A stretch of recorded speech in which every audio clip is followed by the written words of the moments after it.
Assalamualaikum warahmatullahi wabarakatuh. Salam sejahtera untuk kita semua. Selamat pagi. Sebelumnya saya selaku PR perwakilan dari MD Entertainment ingin berterima kasih kepada rekan-rekan media yang telah hadir pada acara konferensi pers perilisan film KKN di Desa Penari. Selanjutnya saya akan memperkenalkan rekan-rekan dari pihak MD Entertainment. Di sini ada Mbak Tiara Rizky selaku Head of Management dari MD Pictures. Lalu di sini ada Mbak Zahro selaku Head of Producer dari MD Entertainment. Lalu di sebelah sini ada jajaran aktor dan aktris berbakat kita, yaitu ada Haista Diandra sebagai Nur, Maulida sebagai Widya, Naufal sebagai Anton, dan Diva sebagai Bima.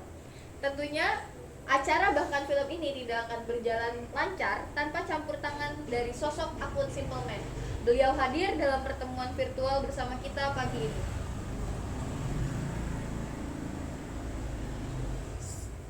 Sebelum itu, saya akan mengklarifikasi mengenai penundaan film KKN sebanyak 3 kali dalam 2 tahun terakhir sejak 2 tahun dari tren tersebut viral di Twitter. Selanjutnya akan saya serahkan langsung kepada pihak MD Picture. Assalamualaikum warahmatullahi wabarakatuh.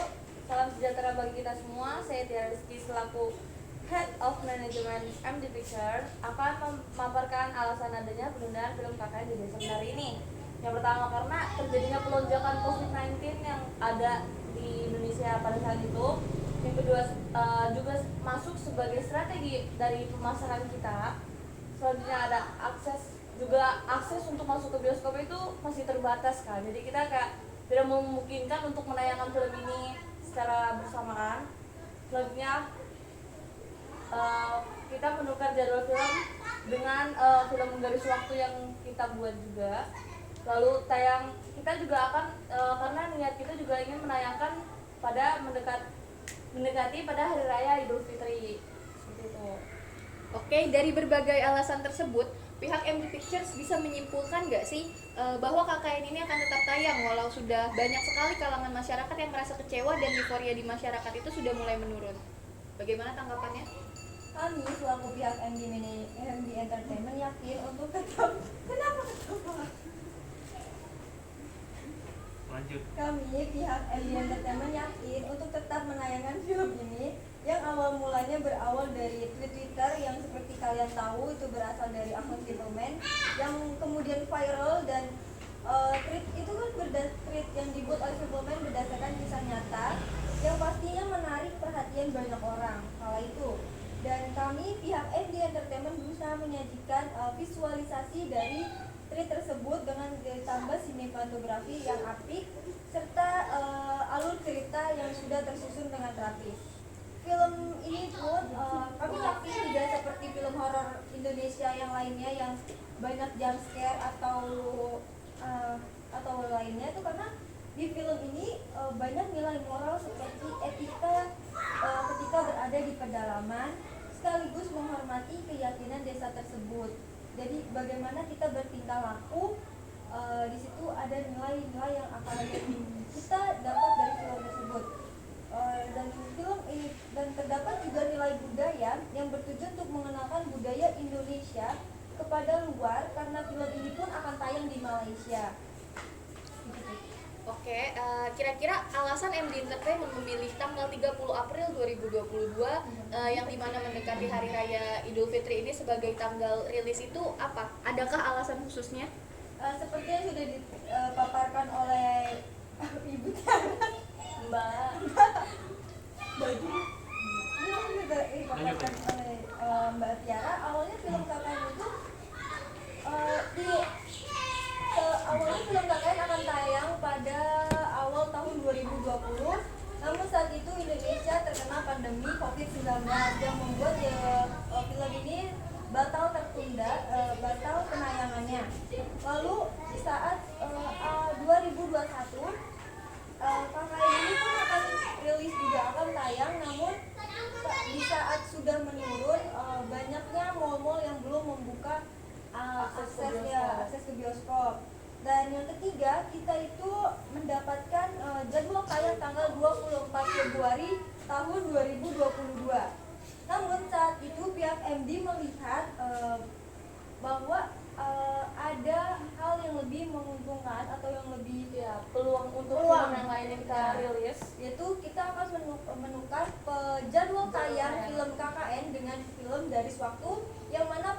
saat itu sedang naik daun, yaitu Reza Rahadian dan Anya Geraldine. Nah, dengan adanya pertukaran jadwal tersebut, kita lebih apa ya? Kita lebih memanfaatkan peluang yang ada ya kan, dari para pemain yang agar untuk menaikkan rating dari film yang kita buat juga yang akan kita rilis selanjutnya. Dan kita juga, menurut kita dengan penukaran jadwal tersebut itu sudah hal yang tepat karena kita akan merilisnya di tanggal 30 April 2022 yang mana bertepatan dengan hari raya hari libur ya, yang mendekati hari libur nasional. Libur nasional Idul Fitri ya. Dan alasan yang lebih kuat itu karena cerita ini tuh viral dan terdapat isi yang bisa kita ambil di dalamnya. Jadi tidak sekedar viral yang receh, yang kosong. Jadi ini tuh viral dan ada isi yang sudah yang bisa ditunggu-tunggu, ya, ya. ditunggu-tunggu dan apa nih isinya tuh bisa banget nih pengen divisualisasikannya tuh bagaimana gitu. Dan skrip yang dibuat oleh para penulis ini tuh skrip itu buat kontennya tuh buat horornya berbeda, sorotan film dari sinematografinya juga apik sekali dan kita sangat menginginkan film penulisan trik itu tuh menjadi nyata, Memvisualisasikan trik itu ya. Dan berkat dan ini juga tidak lepas dari para kru atau orang-orang di balik layar yang mendukung visualisasi senyata mungkin dari penulisan trik tersebut.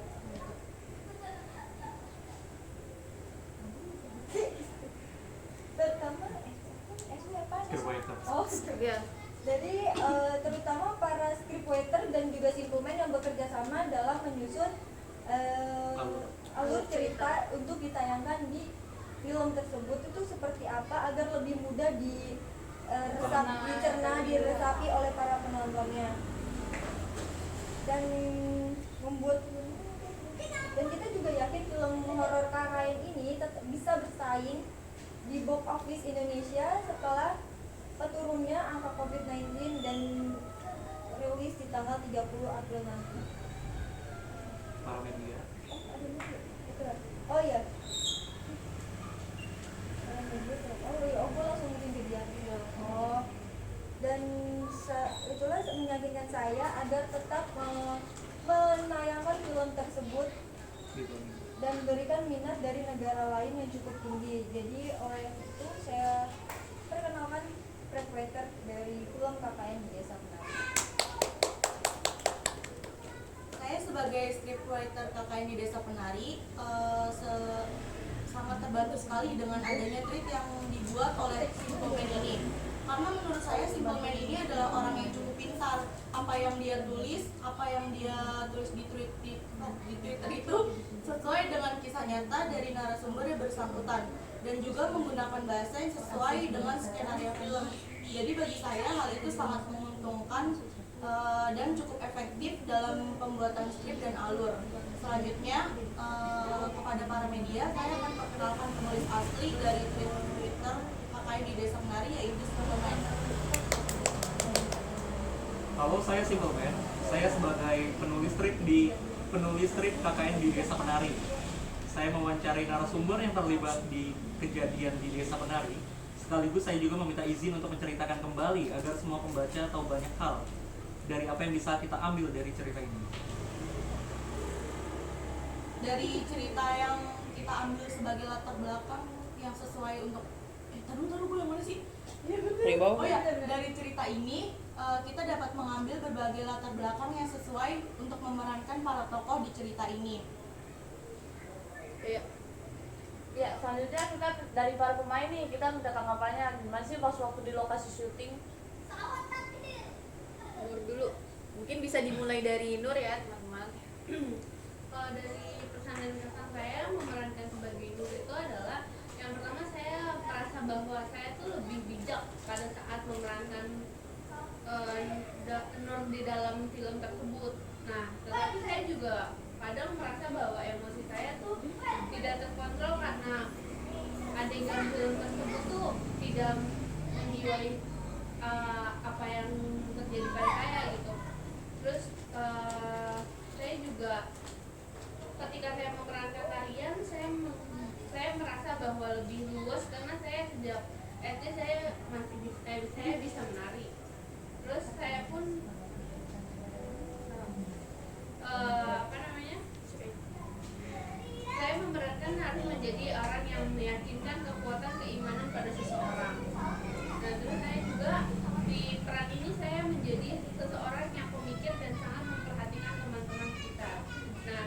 menculikannya dalam peran saya harus menjiwai dengan bahasa Jawa yang begitu kental. Kemudian dari Widya, kira-kira apa ya tantangan kamu menjadi Widya? Pertama kali menjadi Ayo cita-cita nah. pertama kali saya menjadi tokoh dalam film horor, adegan yang paling menantang adalah dililit 3 ekor ular sanca seberat 30 kg. Karena saya takut dengan ular. Jadi menurut saya itu tantangan saat berakting dengan hewan liar. Akan tetapi seiring berjalannya waktu, saya sedikit mulai bersantai ketika harus beradu peran dengan binatang melata itu. Dan beberapa tantangan saat syuting adalah mendapatkan kejadian aneh tepatnya di hutan. Saya diusir oleh makhluk halus yang ada di lokasi. Bahkan saya sempat jatuh di lokasi syuting dan tidak hanya terjatuh, bahkan saya pingsan dan tak sadarkan diri. Menurut saya diusir karena saya banyak melamun. Tantangan yang lain juga saya harus berdialek Jawa dan memerankan media dalam peran tersebut. Oke, kemudian untuk Mas Anton nih, kira-kira apa sih kesan kamu dalam keterlibatan di proyek film KKN ini? Kesan saya dalam keterlibatan di proyek film ini, ya saya mendapat pengalaman yang sangat menyenangkan bersama teman-teman tentang proses pembuatan film ini, seperti memiliki latar, suasana, proses pembuatan film, acting dan lain-lain. Ada terasa suatu kebersamaan dan kerjasama. Sebenarnya pembuatan film ini tidak mudah karena kita harus mempersiapkan semuanya sebelum pergi ke tempat syuting. Karena lokasi syuting yang agak susah dicarinya. Kemudian untuk Mas Bima nih, selama memerankan sosok Bima ini ada nggak sih pengalaman bisnis yang Anda alami? Untuk saya sebagai pemeran Bima itu pengalaman bisnis yang saya alami di film KKN ini, saya bisa merasakan aura bisnis yang sangat kuat karena lokasi syutingnya itu juga sangat menyeramkan ya, dan hawanya juga sangat mendukung untuk lokasi syuting film horor. Berasa banget dinginnya. Saat saya memerankan film ini, saya merasa bahwa saya merasa hawa yang sangat berbeda dikarenakan ini juga pengalaman baru untuk saya sebagai pemeran syuting film horor di tempat yang sangat menyenangkan. Tapi sampai saat ini saya tidak pernah melihat penampakan apapun. Terima kasih. Oke, barusan tadi adalah kesan dan pesan serta pengalaman dari para aktor, aktris, serta orang-orang hebat di balik suksesnya film KKN di Desa Penari ini. Jadi, walaupun KKN mengalami beberapa kali penundaan, tapi pada akhirnya di 30 April 2022 KKN berhasil merilis film yang telah ditunggu-tunggu oleh masyarakat. Euforia yang tadinya menurun akhirnya kembali meledak. Tentunya ini semua karena antusiasme rekan-rekan penikmat film serta pembaca thread Simple Man. Saat ini, KKN digadang-gadang akan menjadi film horor terlaris di Indonesia setelah perfilman Indonesia sempat meredup akibat pandemi COVID-19.